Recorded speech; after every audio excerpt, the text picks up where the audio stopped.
Brought to you by the Every Dollar app. Start budgeting for free today. So basically, I'm 25 years old, and I almost make $90,000 a year. Wow. I'm currently... What do you do? Yeah, I'm doing digital marketing. Good for you, Heck yeah. Noelle. Way to go. Thank you so much. And I'm currently working on my MBA program, and I've been dating my boyfriend for almost 2 years now. And when we first met, he was making a similar salary to me. But since a couple of months ago, he was let go from his job, and now he's been unemployed for going on 3 months now.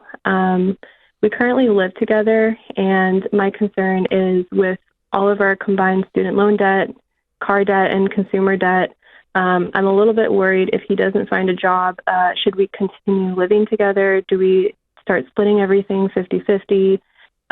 Do I dip into my savings to help Hold on a second. All right, hold on. Okay. I got to stop you here. Should we start splitting things 50-50? What does that mean? What have you been doing? That's what I want to know.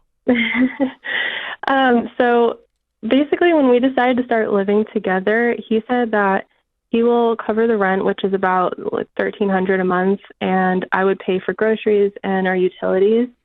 And then everything else we pretty much take care of independently. Okay. And now he can't afford it because he's the broke roommate. And so you're going, I guess we need to split. Should I cover? Wait a second. He's been out of work for 3 months. Did he have a severance? He got his PTO pay, but who's been paying the rent? Now gone. Who's been paying the rent for the last 3 months? So he paid the rent last month, and then I paid the rent this month. And yeah. All right. So now here's what's interesting to me. So you call us, and we're so thrilled you did. I mean, couldn't be any happier, because this is serious stuff. But the fact that you called us and the way you've set this question up, you're like, it leads me to believe that there's been some conversations maybe, or he has made some statements, or there's a pattern of the way he's handling this that's got you going, uh-oh, there are red flags swirling. So what is it that makes you call and ask this question of, should this mean that I put the brakes on sharing, all this kind of stuff and not think about this dude as marriage potential? What's happened? Well, I think what's happening right now is that he has been interviewing for places, but nobody seems to be hiring, and he doesn't really want to take a lower paying job or like 2 part-time jobs in the meantime. And I'm just concerned about what jobs he's willing to take versus not, and being potentially too picky in this environment where it also seems like nobody's hiring. Well, that's true. So just a quick for the rest of our audience and for you, the job market is very soft right now. Unemployment is eking up. This is a real thing. So the job market's very, very soft. So what that means is that it does take longer to get hired because companies aren't hiring as quickly, because quite frankly, the economic uncertainty with tariffs and everything else, a lot of companies are holding and in a holding pattern. So that's real. But what is also real is this young man, for his own mental and emotional health, needs to be doing something. And I get the temptation to go, well, I don't want to go backwards.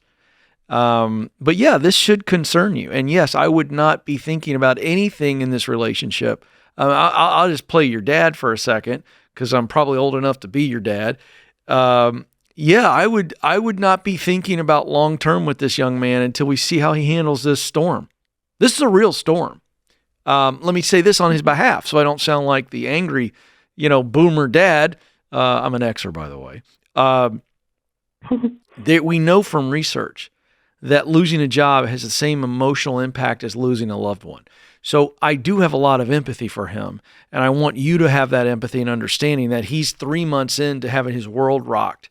And so I do have some sympathy there as well as empathy.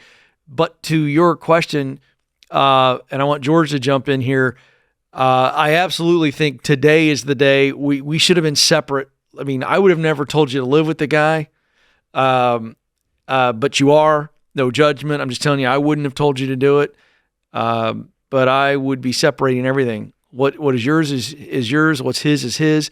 and you guys split everything down the middle, and unfortunately you're romantic roommates. But that's where it ought to be, George. Yeah, I think this is not a punishment to him of you, I'm moving out because you don't have a job. I think you go, hey, this was a mistake, and it's just, this is making it more and more clear.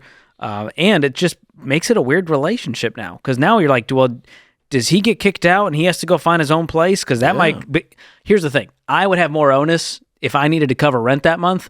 I'm going to be doing Instacart that night.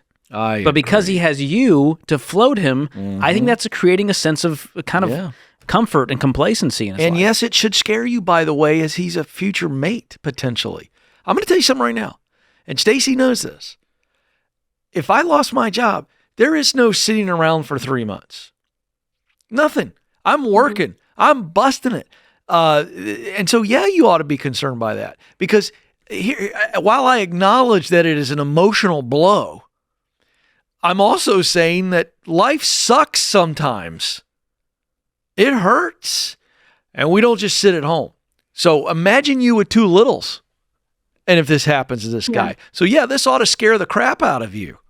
Yeah. Yeah, and I feel like, too, like, when I talk to him about it, like, my mindset is, like, if I want a job by this date, I'm having it. I don't care what it is or how much it pays. Like, I'm just going to go get it. Love it. And I just feel like he's waiting for, like, the perfect job. Yeah. And I don't know. Yeah. Yeah. So, hey, Noelle, I'm not telling you what to do in this relationship, but I'm telling you to press pause on the relationship, meaning you're not thinking about what this looks like in the future until we see how this dude steps up. And by the way, George, do you have any problem with her telling him that? I don't, but I tend to be a little bit more black and white, like just lay it out there. Well, I can tell she's very professional with her language and her words, and so this is, it's going to feel like an awkward conversation because it is. It's going to be uncomfortable, and how he reacts is not up to you. So that's the tough part, and it sounds like he's going to be probably deflecting, making excuses, probably going to get upset and defensive, and again, that's very telling. Yeah. When's the lease up? April. Yeah. That's a long ways away. It's a long ways away. Because I was like, if this thing were around the corner, I would just tell you, hey, you know what? Let's redefine the relationship. I'm willing to stay in the relationship, but I'm not going to live with you. I'm concerned about I think you need to say, I need to go find a roommate who was able to pay their share of the bills. Well, that's 100% the case. And I would choose a just female friend at that point, and I would not move in with anyone else until marriage. Now it's a sitcom, Three's Company. You don't even remember that I show. Do Three's Company, too. Yeah. There we go. But Noelle, seriously, you've got to take care of your finances right now because your name's on the lease. Yeah. And my fear is you go, well, I guess I'll cover it this month. Don't cover it. And then month. And I'd go get a roommate. That's kind of a real, by the way, that's not passive aggressive. That's a legitimate move that's protecting your finances. And if Sparky doesn't like it, tough. Yeah. I just don't know if, I should just wait and see or if I need to start. No, you shouldn't wait and see. No, you've already got an instinct that this dude is showing a lack of character. I'll say it so you don't have to. That's why you called us. Yeah. And I'm telling you, sweetheart, I'm begging you as your fake podcast dad, your instincts are right. Your instincts are completely right. I can tell by your tone you are not being cruel and out of control and overreacting. You are not dramatic, Noelle. You are sharp. You've got your act together.